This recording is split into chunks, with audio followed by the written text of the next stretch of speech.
नमस्कार दोस्तों आज हम बात करेंगे एक बहुत ही बड़ी क्रांतिकारी प्रोजेक्ट की जो बहुत ही साइलेंटली प्रोग्रेस कर रहा है और आने वाले दिनों में हमारी लाइफ में बहुत बड़ा चेंज लाने वाला है।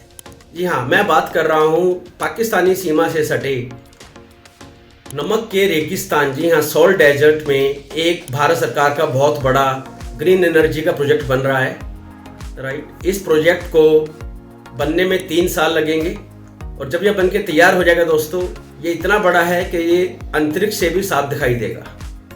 जी हाँ, इतना बड़ा प्रोजेक्ट है ये। सिर्फ इंडिया का ही नहीं, दुनिया का सबसे बड़ा रिन्यूएबल एनर्जी का ये प्रोजेक्ट होने वाला है। भारत सरकार के हिसाब से इसमें कम से कम 2.25 अरब करोड़ डॉलर की लागत आएगी और ये सिंगापुर जितना एरिया में सिंगापुर का देश बसा हुआ है उससे थोड़ा सा ज़्यादा में ये पूरा प्रोजेक्ट प्लान किया गया है।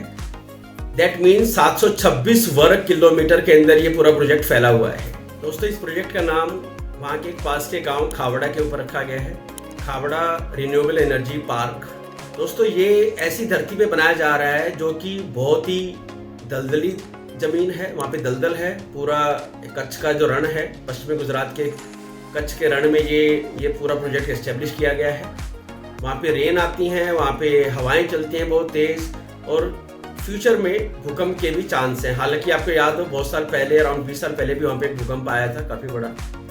तो वहाँ पे प्रोजेक्ट बहुत ही डिफ़िकल्ट कंडीशन के अंदर इसको एस्टेब्लिश किया जा रहा है और मेरे अनुमान के हिसाब से वहाँ पे 4000 प्लस वर्कर्स और 500 प्लस एडवांस क्वालिटी के इंजीनियर इस प्रोजेक्ट पे दोस्तों काम कर रहे हैं। वे लोग 24 घंटे वहीं पे रहते हैं। उन्होंने अस्थायी शिविर, टेंट, केबिन वगैरह बना रखे हैं और दिन रात 24 घंटे वहाँ पे काम चल रहा है दोस्तों। और जब ये प्रोजेक्ट बन के रेडी हो जाएगा तो ये भारत के जनता को 30 गीगावाट की ग्रीन एनर्जी की सप्लाई करेगा। जी हाँ, अभी बिजली जो बनती है कोयले से बनती है, उसके बाद बिजली ग्रीन एनर्जी से इस प्रोजेक्ट से बनेगी और ये 18 मिलियन घरों में डायरेक्ट बिजली की सप्लाई कर पाएगा, एनर्जी की सप्लाई कर पाएगा। राइट, और सबसे बड़ी बात है, ये जहाँ पर ये प्रोजेक्ट बन रहा है उसके 70 किलोमीटर में एक भी इंसान या कोई परिंदा पर नहीं मारता है। बिल्कुल ये सिक्योर्ड एरिया है और इससे 70 किलोमीटर दूर जाके आपको रिहाइश दिखाई देगी आम इंसान की। राइट, तो वहाँ पे ये पूरी की पूरी ज़मीन को यूटिलाइज किया जा रहा है। यहाँ पे ना तो खेती हो सकती है, ना कोई और यहाँ पे ज़मीन का इस्तेमाल हो सकता है, जो कि मैं मानता हूँ कि बहुत ही बढ़िया चॉइस है ऐसी ज़मीन को यूज़ करने के लिए। तो दोस्तों, जैसे कि मैंने बताया कि भारत अभी अपनी 70% बिजली फॉसिल फ्यूल यानी कि कोयले से पैदा करता है। बाकी सारी इंडस्ट्रियल एक्टिविटी भी हमारे फॉसिल फ्यूल पे ही चल रही हैं, जो कि बहुत अच्छी बात नहीं है।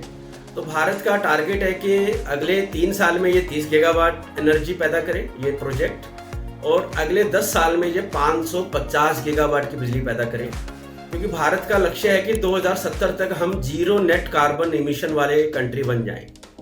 हम बिल्कुल ग्रीन एनर्जी पे ही डिपेंड करें। तो उस दिशा में ये प्रोजेक्ट बहुत बड़ा काम करने वाला दोस्तों, इसका कोई कंपटीशन हो ही नहीं सकता। और जब यह बन जाएगा, भारत की बहुत सारा एनर्जी इंपोर्ट का बिल भी बचेगा। राइट, अभी हर साल 50,000 करोड़ से ज़्यादा पैसा तो हम खाली पेट्रोल और डीजल मंगाने में ही खर्च कर देते हैं और बाकी गैस और बाकी फॉसिल फ्यूल वगैरह की तो बात ही अभी मैंने नहीं की है। दोस्तों, इस प्रोजेक्ट को कामयाब बनाने के लिए एक पूरा इकोसिस्टम पहले ही कुछ हद तक तैयार हो चुका है। जैसे फॉर एग्जाम्पल, इस प्रोजेक्ट से 200 किलोमीटर दूर मुंडका इंडस्ट्रियल एरिया के अंदर एक बहुत बड़ी फैक्ट्री है, अदानी ग्रुप इसको चलाता है। इस फैक्ट्री में सोलर से रिलेटेड जितने भी कंपोनेंट है, छोटे से लेकर बड़े पुर्जे तक इक्विपमेंट, वो सब यहाँ पे मैन्युफैक्चर किए जाते हैं। इसके अंदर बहुत सारी फैक्ट्रियाँ चलाई जाती हैं। उन फैक्ट्रियों को बिल्कुल लैब की तरह, जैसे साइंस की लैब होती है, ऐसे ही उनको ऑपरेट किया जाता है दोस्तों। मतलब कहने का ये है कि उन फैक्ट्रियों में सोलर कंपोनेंट को मैन्युफैक्चर करने के लिए बहुत ही सिक्योरिटी के गेयर यूज किए जाते हैं, जैसे मास्क, फेस हेड, राइट, बहुत सारे ग्लव्स होते हैं, अलग तरह के सेफ्टी इक्विपमेंट होते हैं, ताकि सोलर के जो कंपोनेंट है वो कंप्रोमाइज ना हो जाए। और दोस्तों, इससे 40 किलोमीटर दूर एक फैक्ट्री और है जहाँ पे ग्रीन एनर्जी विंड एनर्जी की बात की जाती है। विंड एनर्जी के कंपोनेंट वहाँ पे बनाए जाते हैं। फॉर एग्जाम्पल, वहाँ पे टरबाइन बनाए जाते हैं। अब उस टरबाइन के बारे में मैं आपको कुछ बताना चाहूँगा दोस्तों। ये जो विंड एनर्जी की जो फैक्ट्री है, इनका टारगेट है हर साल 300 टरबाइन मैन्युफैक्चर की जाए, सप्लाई की जाए। इस टरबाइन के अंदर इसका हर एक ब्लेड का जो लेंथ होगा वो होगा 86 गज। जी हाँ, 86 गज यार्ड्स इसका लेंथ होगा और 24 टन इसका वेट होगा। और हर एक टरबाइन, एक सिंगल टरबाइन दोस्तों 5.2 मेगावाट बिजली पैदा करने की क्षमता रखेगी। और जैसा कि हम जानते हैं कि भारत में ये बहुत पुराना रूल है कि अगर आप रिन्यूएबल एनर्जी को के लिए आप कोई फैक्ट्री लगाना चाहते हैं, मैन्युफैक्चरिंग करना चाहते हैं, तो आपको एनवायरमेंटल परमिशन की ज़रूरत नहीं है, जो कि बाकी और सब इंडस्ट्रीज में होती है। तो इस पर कुछ सवाल उठाए गए हैं, बट वो जैसा कि मैंने बताया स्टार्टिंग की, ये जगह ऐसी चूज़ की गई है जहाँ पे ना तो कोई इंसान रहता है, ना वहाँ पे कोई ज़्यादा पशु पक्षी रहते हैं, ना आते हैं, क्योंकि वहाँ पे पूरा दलदल है, पूरा रेगिस्तान है, कुछ भी नहीं है वहाँ पे। तो ये बहुत ही स्मार्ट सिलेक्शन ऑफ लैंड है, मैं समझता हूँ। वो लैंड वैसे भी बरसों से, पिछले 100 साल से, 70-80 साल से ऐसी यूजलेस पड़ी थी, इसका कोई यूज़ नहीं हो पा रहा था। बट ये सरकार ने बड़ा अच्छा यूज़ किया इस लैंड का। बोलते ना कि मतलब लैंड से, मतलब मिट्टी से सोना उगाना, ये एक सही, मैं बोलूँगा ये मुहावरा यहाँ पे बिल्कुल सही अप्लाई होता है। और वहाँ पे आसपास के जो गांव के लोग हैं, राइट, उनके भी, आई नो वहाँ पे 70 किलोमीटर तो दोस्तों कोई गांव है नहीं वहाँ पे, जैसे मैंने पहले बताया, बट उसके बाद बहुत सारे गांव हैं, वहाँ पे ज़मीन है। तो वे लोग भी अब अपनी ज़मीन को बेच, हालांकि वहाँ पे डिमांड बढ़ गई है, बट वे लोग अपनी ज़मीन को बिल्कुल बेचना नहीं चाह रहे हैं। उनको पता है कि आने वाले टाइम में जब ये रेडी हो जाएगा 3 साल के बाद, उनकी ज़मीन बहुत ज़्यादा हाई प्राइसेस में बिकेगी, जो कि बहुत अच्छी बात है। और उनको इतना काम मिलेगा कि उनके पास आजीविका की कोई भी प्रॉब्लम नहीं रहने वाली, जो कि अभी बहुत बड़ी समस्या है दोस्तों उसके अंदर, उस एरिया के अंदर। तो मैं समझता हूँ कि ये ऐसे प्रोजेक्ट जहाँ पे पब्लिक सेक्टर और प्राइवेट सेक्टर की पार्टनरशिप से जो हो रहा है, ये देश की प्रोग्रेस को बहुत ज़्यादा स्पीड देंगे, लाखों लोगों को रोज़गार देंगे।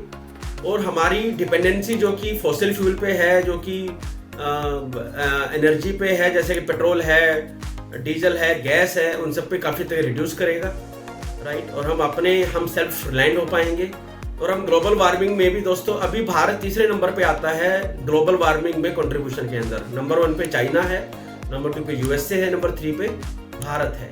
तो भारत का जो टारगेट है कि 2030 तक हमें काफ़ी तक सेल्फ रिलायंट होना है। उसमें बहुत सारे और भी प्रोजेक्ट, जैसे electrical vehicle, hydrogen based vehicle, ये सारे व्हीकल ये लॉन्च किए जा रहे हैं धीरे धीरे ट्रांसपोर्ट इंडस्ट्री की तरफ से। बट सबसे बड़ा चेंज तभी आएगा जब हम कोयले पे अपनी डिपेंडेंस कम करेंगे। और मेरे ख्याल से ये प्रोजेक्ट ऐसा है जो कि हमारे देश की एनर्जी रिक्वायरमेंट को, एनर्जी सेल्फ रिलायंस को एक नया मोड़ देगा, राइट। और हम सब एक नए फ्यूचर में एंटर करेंगे। दोस्तों, अगर आपको ये वीडियो अच्छा लगा है तो प्लीज़ वीडियो को लाइक कीजिए, चैनल को सब्सक्राइब कीजिए और अपने थॉट्स कमेंट सेक्शन में शेयर करना मत भूलिएगा। और मिलते हैं जल्दी ही अगले वीडियो में। जय हिंद।